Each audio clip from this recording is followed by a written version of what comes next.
what we call your essence. And a lot of people say, I don't really understand what my essence is. And it's, we've run a number of events and people really get stuck on what their essence is. They don't know why they've been brought to the planet. They don't really know what they're interested in and things like that. So there's some simple things. If you just go back and look at your YouTube history or your podcast history or your Amazon history, you'll start to see that there's certain genres of things that really intrigue you. Hi, everyone. Welcome back to the Social Hotelier podcast with me, Sam-Erik Ruttmann. Today, I have the pleasure of introducing a truly inspiring guest, Mike Handcock. He's the dynamic chairman of the Circle of Excellence Group, president-elect Global Speakers Federation, and publisher of Lead Magazine Global. Mike is a thought leader who has dedicated his life to empowering others through innovation, leadership, and personal growth. With a career spanning continents and industries, Mike is renowned for transforming the ordinary into the extraordinary. His insights have not only shaped businesses, but have also inspired countless individuals to achieve their highest potential. So in this episode, we'll speak about the conscious leadership. And also we'll talk about Mike is staying about 200 days a year in hotels. We will talk about the key elements of a positive hotel stay. And I noticed that he's not traveling alone, he travels with his wife. So it's a very important aspect of what makes a hotel stay extra special. And finally, I have to really touch on the musician background and a little bit about the movie background. Welcome, Mike, and thanks for joining us today. Hi, Sam-Erik. It's just an absolute pleasure. I'm so glad to be here.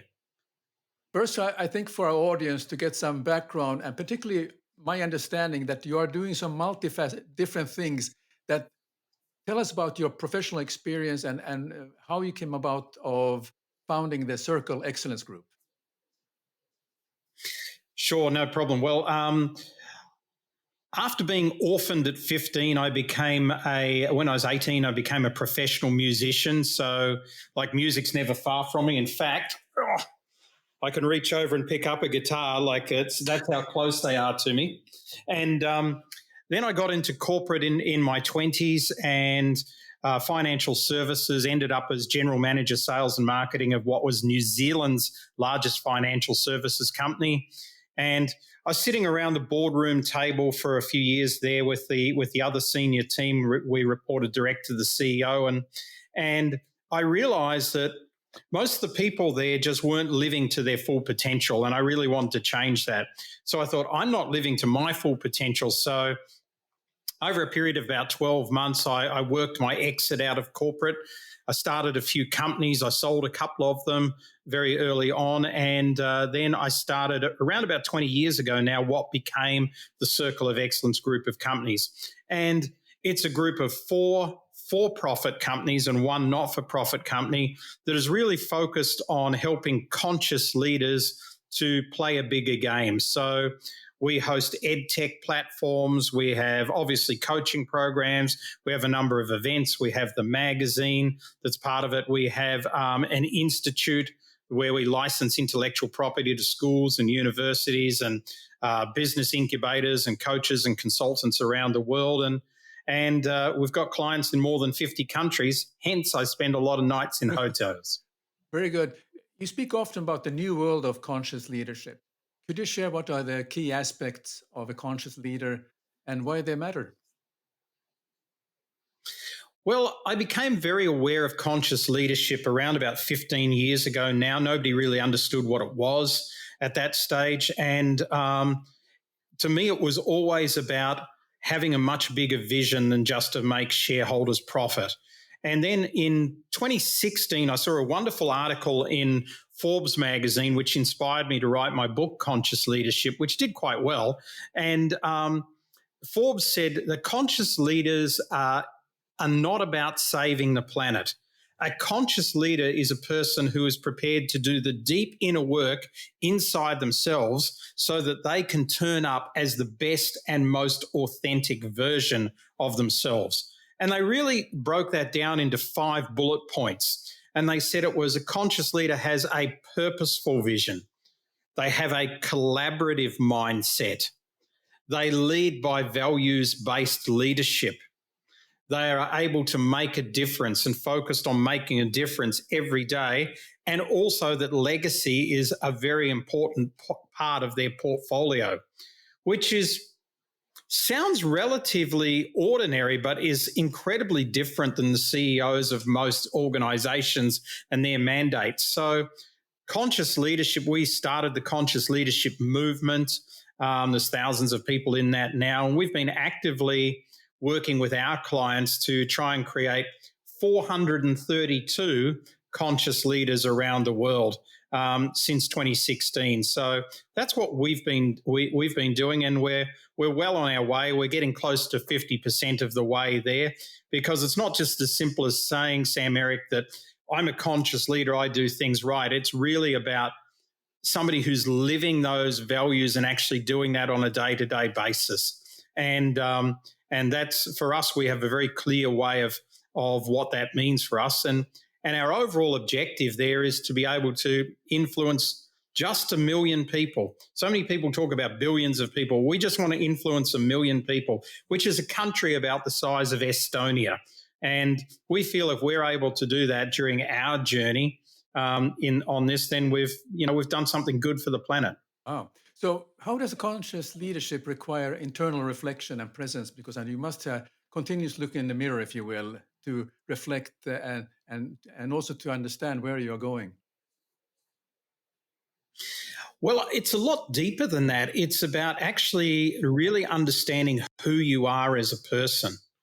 And it's about understanding what we call your essence. And a lot of people say, I don't really understand what my essence is. And it's, we've run a number of events and people really get stuck on what their essence is. They don't know why they've been brought to the planet. They don't really know what they're interested in and things like that. So there's some simple things. If you just go back and look at your YouTube history or your podcast history or your Amazon history, you'll start to see that there's certain genres of things that really intrigue you. And they're part of your internal essence. So for Landi, my wife, it's spiritual wisdom, dance, and animals. She's obsessed with that. So when we go to a country, for instance, when we go to your country, Finland, the first thing she wants to do is go to Lapland and look at the reindeer and interact with the local, animals that we don't get in the country in which we live. For me, it's very much about my essence is music, ancient wisdom, and travel.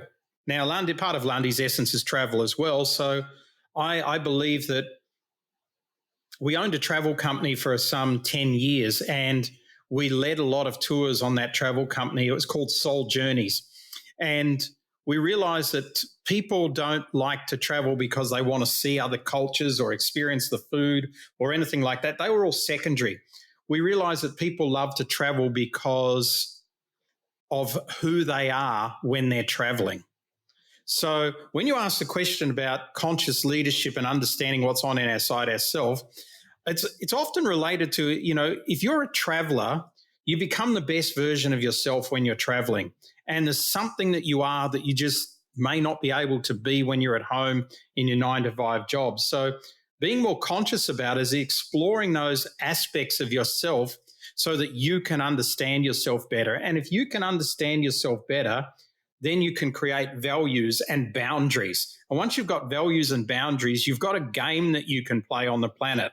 Whereas most people go through a game, they're like on a soccer pitch with a soccer ball, but all they know is there's a goal somewhere, but there's no rules. They don't understand who the opposition is. They don't know what happens if they touch the ball with their hands or if they kick it out or anything like that.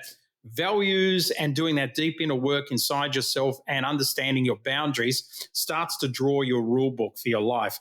And once you've got that, it makes it pretty easy to say yes to things and no to other things, which is anything from relationships to clients. Absolutely. But because it has such a deep meaning what you're talking about. Why is like compassion and empathy, not only to yourself, but also to other people? How important is that in the conscious leadership, the empathy factor? I'm very curious about that. Hugely important, because empathy by its definition is being able to put yourself in the shoes of somebody else. So it's not about looking at somebody and going, oh, poor them, they're not doing well, or they've got an illness or something like that. It's literally being able to say, if I was that person who had that illness or had just gone through that financial situation, how would I be feeling then, and how would I react in that situation? That's what empathy is about. However, being conscious also means that you can consciously discount that. So, for instance, in my life, I'm on the board of 3 not-for-profits, one based in India, one based in Australia, and one based, technically it's actually based in Canada. So I spend an awful lot of time on that. In fact, 3 meetings of mine today have been for those not-for-profits. And I spend an awful lot of time, I invest an awful lot of money in that. And, we've had our own orphanage in Cambodia for many years that we've sponsored. But I don't tend to give people on the streets money if they come begging with a can. I don't do that. It's not in my value system, because I feel there's not much I can do for them. I'm better off spending my time doing that work, investing in that, and those pennies go into that. So that's a conscious decision for me. Whereas for other people, they'll see that person on the street and those few pennies will make them feel good that they've done something. To me, it doesn't make me feel good doing that. I just go, it's not going to help them that much. Now, having said that, we've got 2 people that live very close to us, and every time they see us, we give them some money, right? But they're like guardian angels for us. They're not people who stand at traffic lights, which happens a lot in Africa and Asia when people don't have money. You're spending a lot of, you talk about India and you talk about the ancient wisdoms and so on. Can you speak a little bit about that? Because I have read somewhere that you are very, you're deep into these type of subjects, and also how that can relate to the conscious leadership. Well, I'm a great believer in that the past gives us a lot of lessons for today. So one of my friends stated the fact of ancient wisdom, modern solutions, and I think he's very right in that. So during my journeys around the planet, and I've been to 114 countries now, many of them more than 20 times, India being one of them, I've been there 22 times. Every time we go there, we always find an aspect of somebody with wisdom that we can talk to. So, we've talked to the shaman in Mongolia. We've talked to the head of the Hindus in India and things like that. We've talked to people in Iraq that are ancient wisdom experts there. We've talked to Catholic priests in Mexico about what they're doing. We've talked to imams in Mongolia about their version of the Quran and things like that. So we've constantly been seeking this wisdom, and how it relates is that it often helps us in our modern world. So to give you an example of that, I've studied Pythagoras. He wasn't a mathematician. That was the third thing he did. Very firstly, he was a musician, and then secondly from that, he was a philosopher. So if we look, Pythagoras had the Pythagorean Academy, which is in southern Italy, Crotone. And, that was 2,500 years ago. He had 2 schools there, the Acoustica and the Mathematicoi. The Mathematicoi, which is what he's known for and what we got taught in schools, were day students. The Acoustica were boarders. And those boarders, in order to qualify to be part of the Acoustica, you had to go and walk what they called the Rainbow Bridge. And that meant 7 days on red food, 7 days on orange food, 7 days on yellow food, 7 days on green food, and to go through the concept of the rainbow to purify your body so that you could become a boarder. Now, they learnt music. And Pythagoras and the people that came out of the Pythagorean schools created what we have today as modern Western music. All the scales, the Lydian scale and things like that, any musician will know what I'm talking about, are all Pythagorean. But he also said that there is a humming in the spheres and a music in the spheres. And what he meant by that, which is really good ancient wisdom if you dig into it, which is now proven by science, is he was the first person to say planet Earth has a vibration, which is its resonance. It's actually F sharp. It's 7.52 hertz, if my memory serves me correctly. But all the other planets in the solar system also have a vibration, and together they make a musical scale, which gives us harmony and is part of what glues our solar system together, if you like.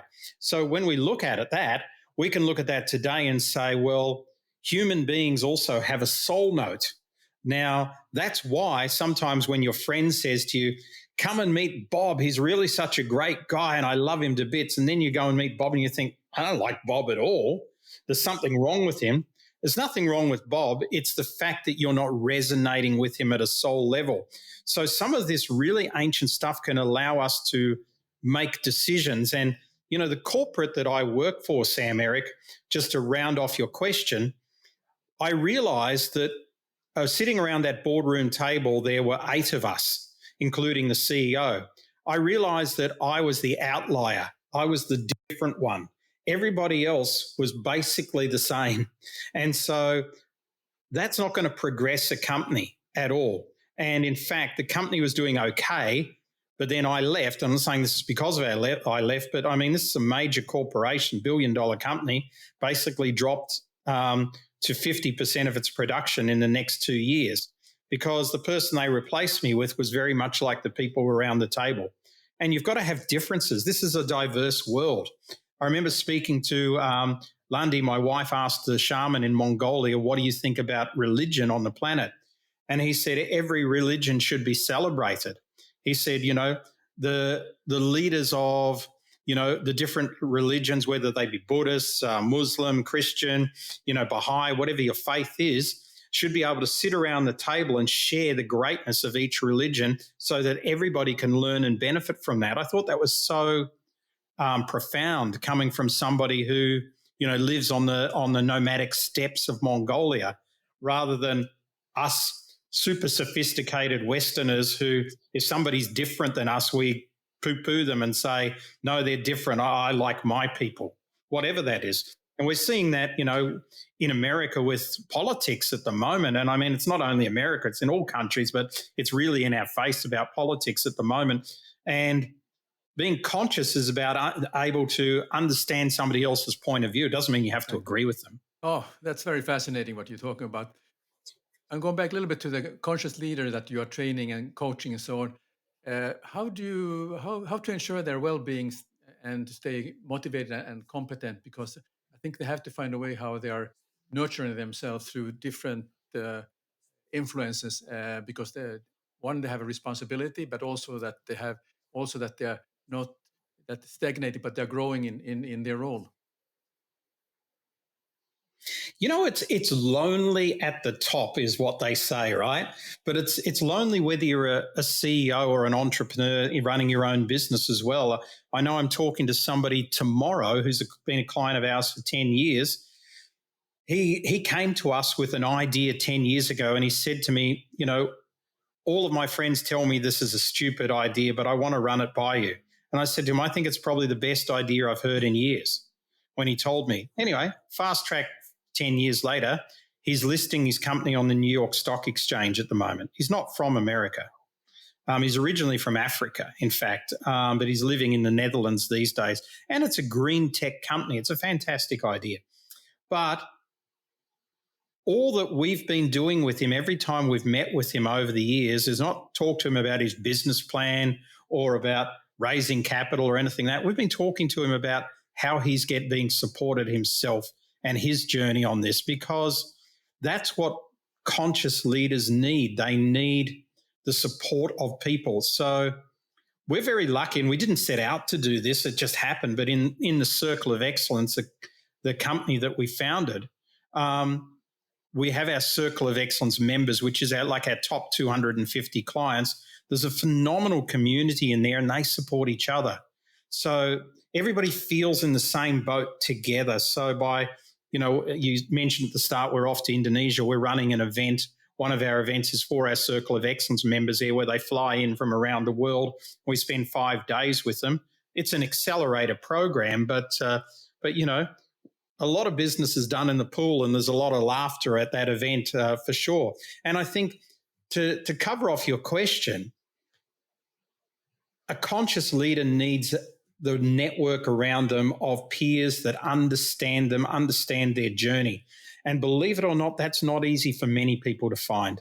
I constantly hear this where I go around the world is like, if I could just find my people. And, there's a lot of business networks, and you go there and you'll be nice to people and have a lot of fun, but they're not helping your heart. They're not helping your soul development. They're not there for you when you most doubt yourself or when you feel you've got imposter syndrome or things like that. But that's what conscious leaders need. Oh, that's very interesting. Yeah.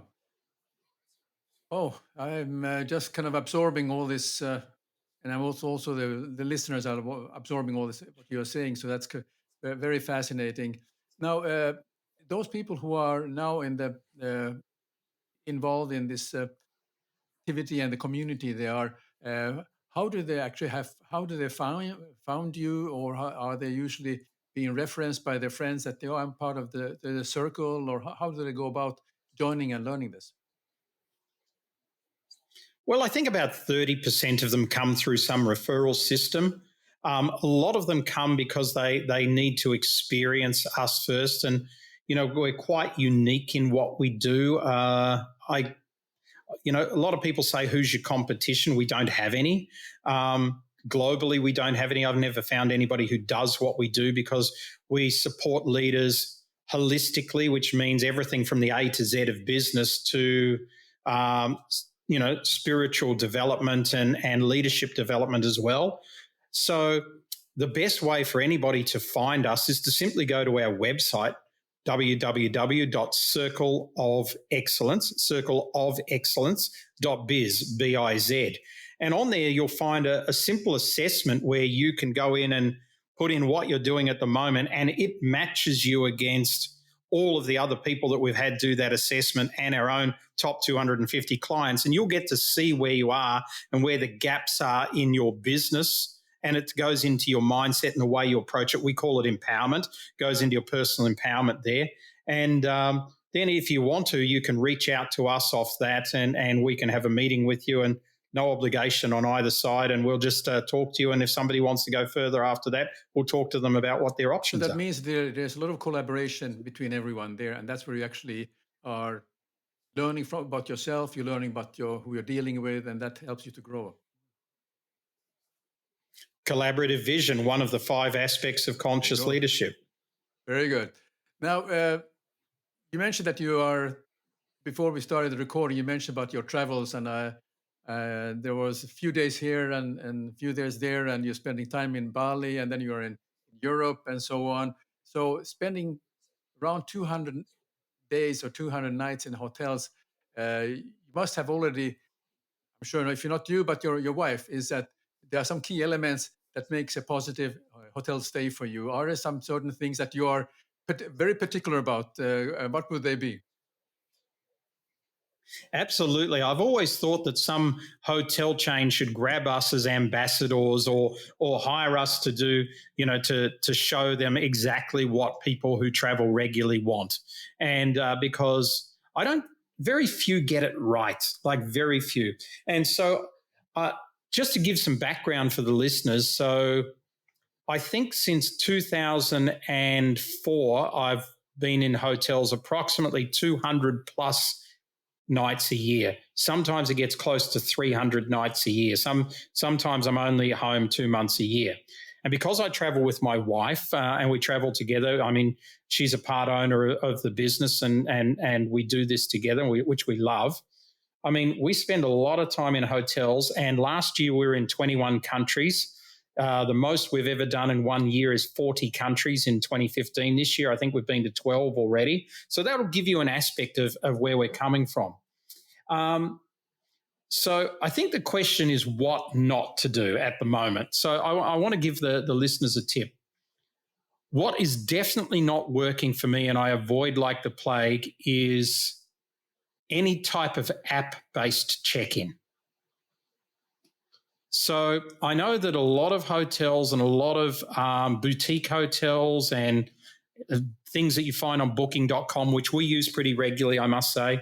I've been looking at booking.com today because we're in parts of France next month. And so anything that's got an app-based check-in, I avoid. Because one, I don't want to download the app. I've got enough apps, right? I don't want to have to constantly do this. And chances are I'm going to use it once or twice. The second thing is, half the time, I just experienced this in Germany, and it just brought it home to me again, is that I did it against my better judgment. I booked this hotel with an app-based approach. Then once I'm in the app, everything's in German. So now I've got to transcribe it all. So then that was hard enough. Then once I actually got to the door with the transcriptions, I couldn't get in. So I ended up having to ring somebody, and somebody had to come out and let me into the hotel.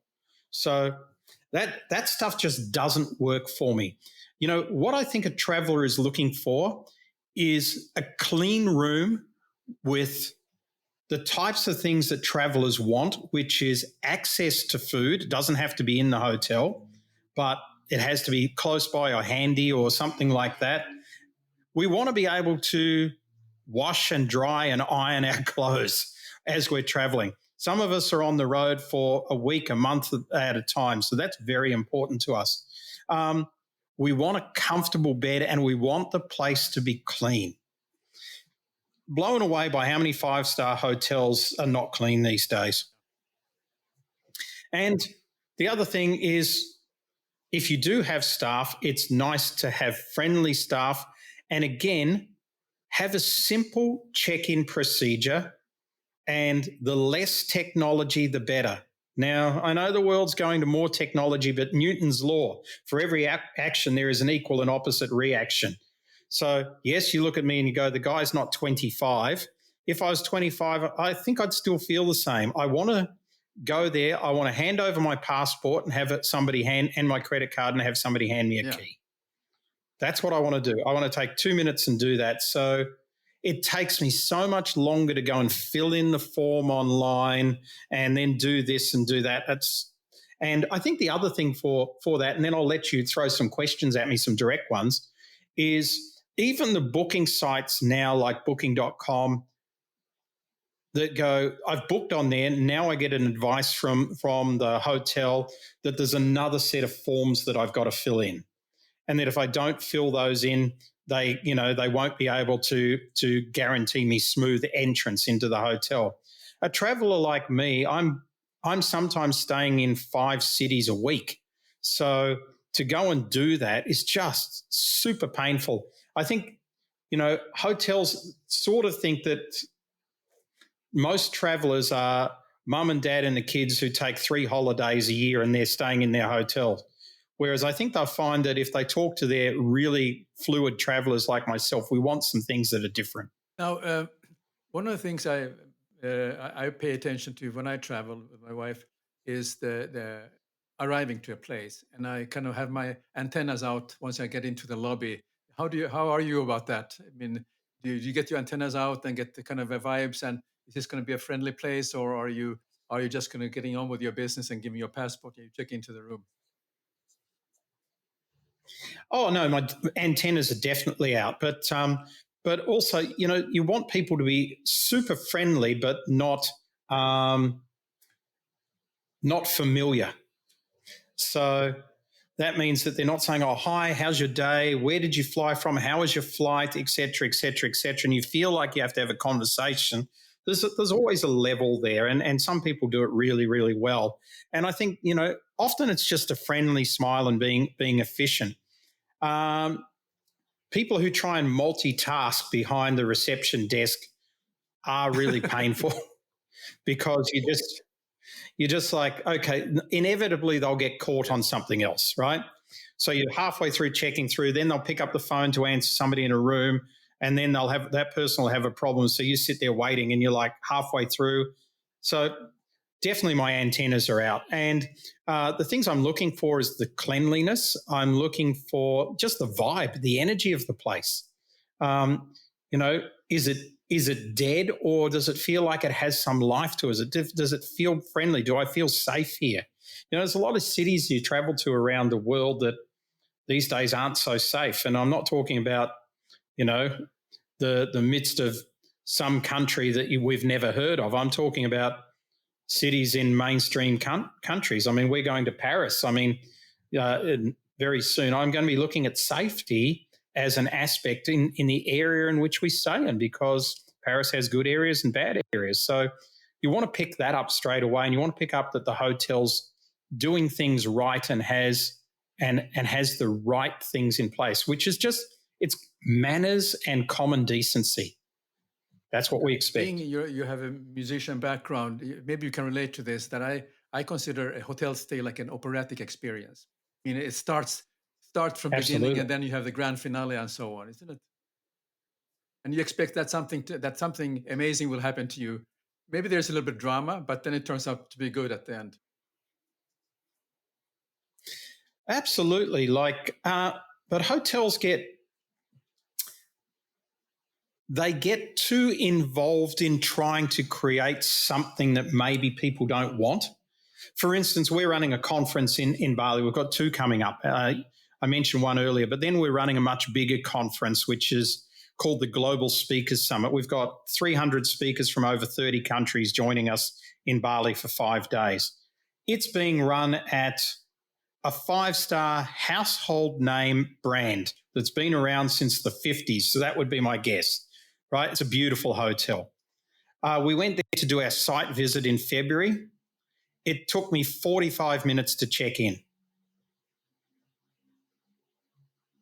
So instead of having a check-in counter, you're now invited into a check-in area where you sit down, somebody takes your passport and disappears.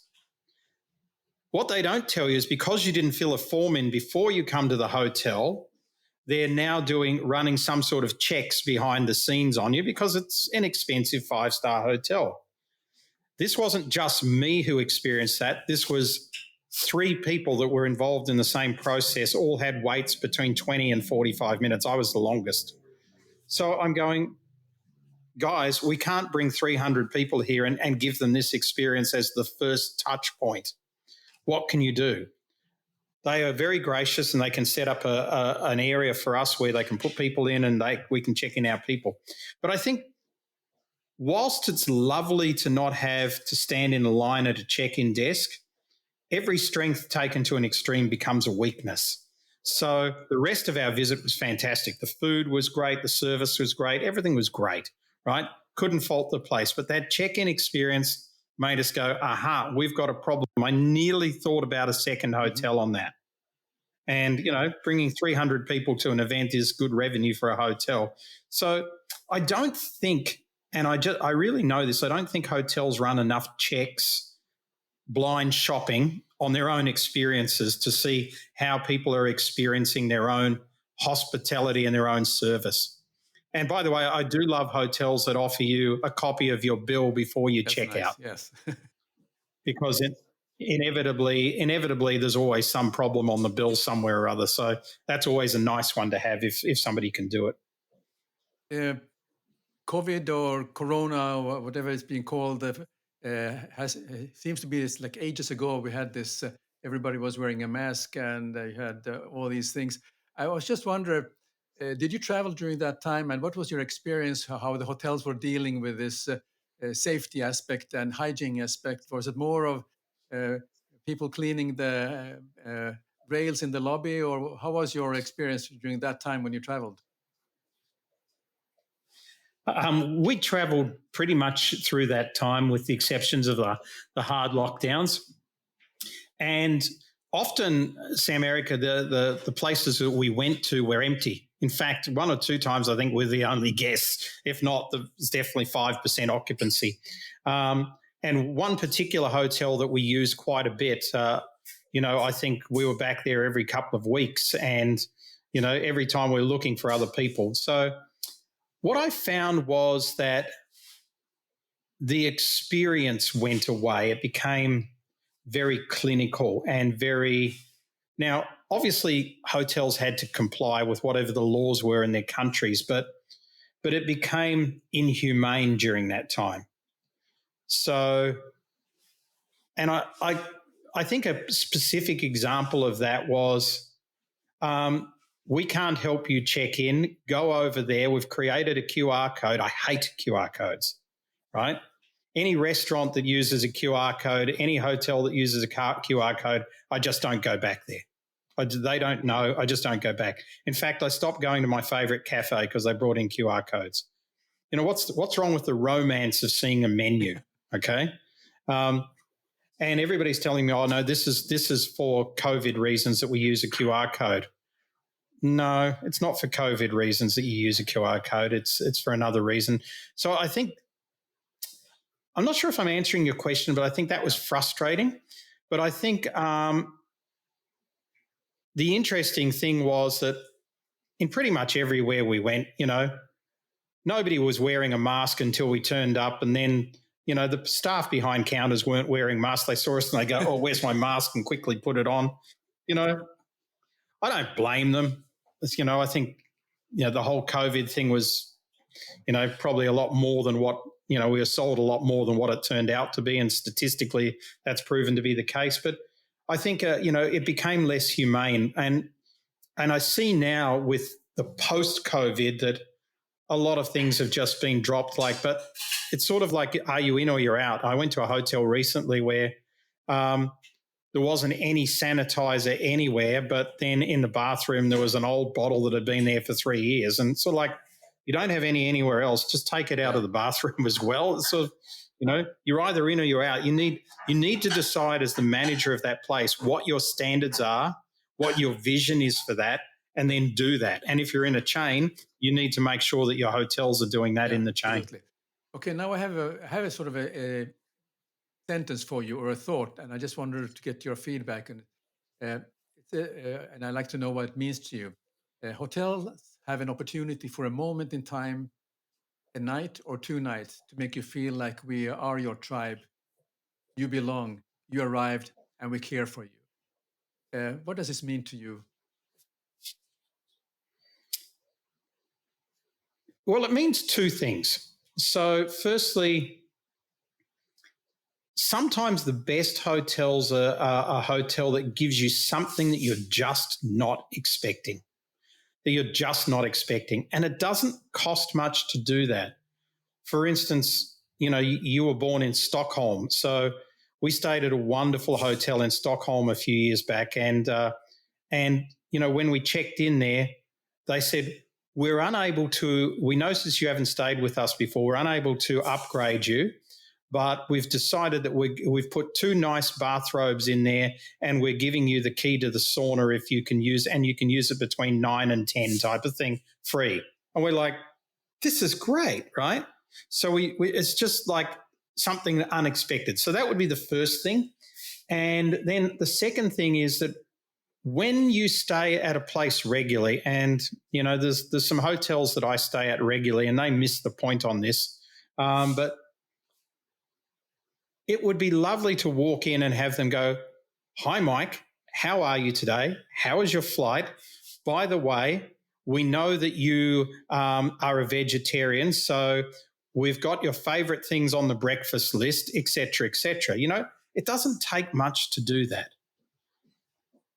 and to really get to know a little bit about your people. Yeah, well said. Yeah, I also have those experiences. And I remember hotels I stayed that they did something very unexpected. It was a small gesture. And I remember more about that hotel much better than anything else that has happened during that time. So I can relate to that. Okay, I think we had a nice chat about the hotels, but now I'd love to get a little bit about your musician background. I'm a music lover myself. I also have a guitar in the box here, but so actually we could actually Nice. play something, but we'll leave that maybe to another time. But I have there's a special power about music as a transcendental experience, or it transforms. And I tend to listen to music, and I listen sometimes to something from the 60s or some 70s, and it takes me to that memory from that time. And just question, how do you harness the power of music to create moments that transcend the ordinary and connect listeners to something greater than themselves? Because I think you stand on the stage, so I'm sure you can relate to that. Oh, very much. And I think you've summed it up best. I mean, we all have those songs that take us back to that moment in time. The moment we asked the person out on the first date, that was the song. The moment we broke up with that person, you know, a time in our life, whenever I hear AC/DC, I'm sort of like 18 years old and hanging out with my buddies, and driving fast cars and going to the beach type of thing. That was just how it was for me. So, there's those sort of things. So from that aspect, for somebody I'll give you 3 scenarios.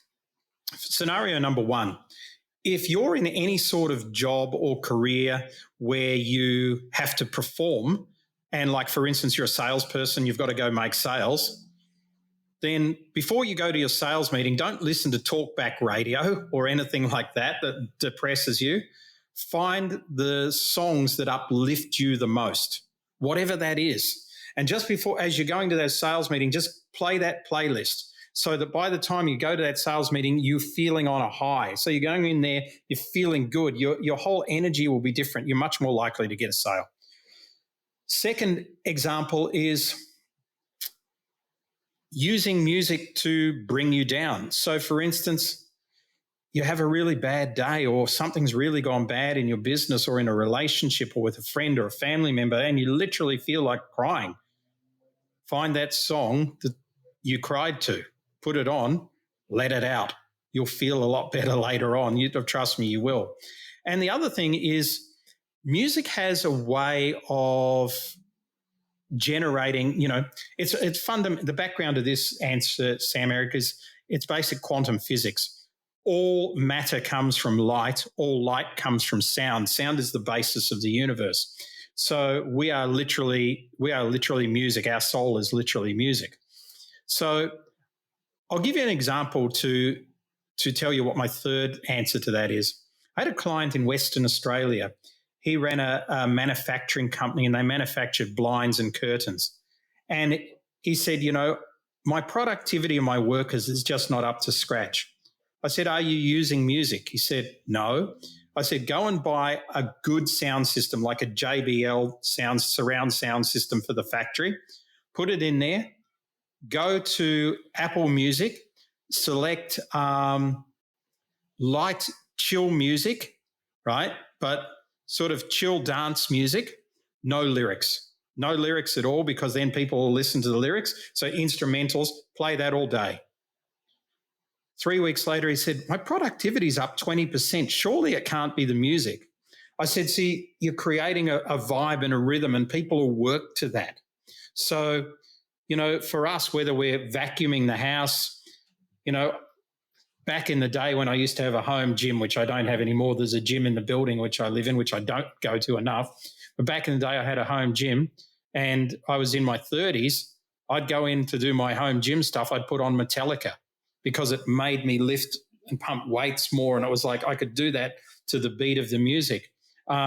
Lundy, my wife, dances every morning and she has a playlist which is really modern dance music, and it gets her, it not only exercises as part of exercise, but it lifts her up and makes her feel good for the day.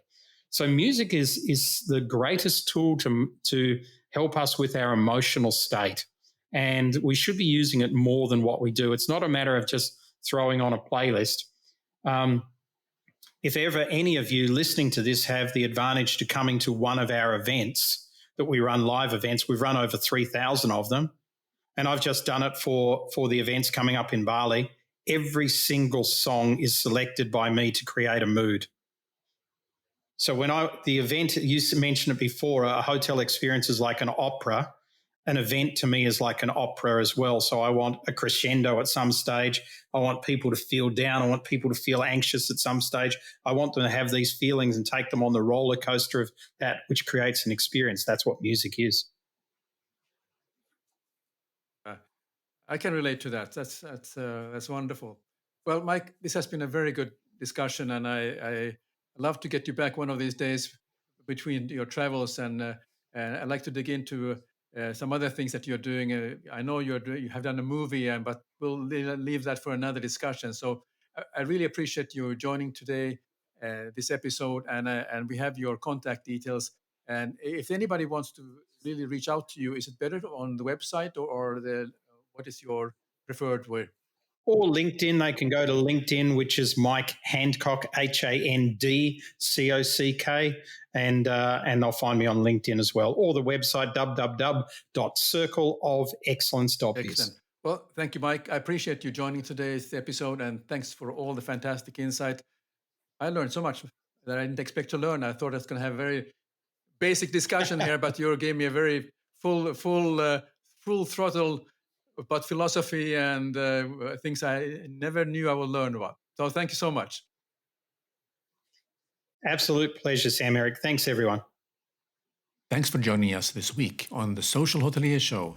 Make sure to visit our website, The Social Hotelier Show, blueberry.net, where you can subscribe to the show in Apple Podcast, Spotify, Google Play, or via RSS, so you never miss a show.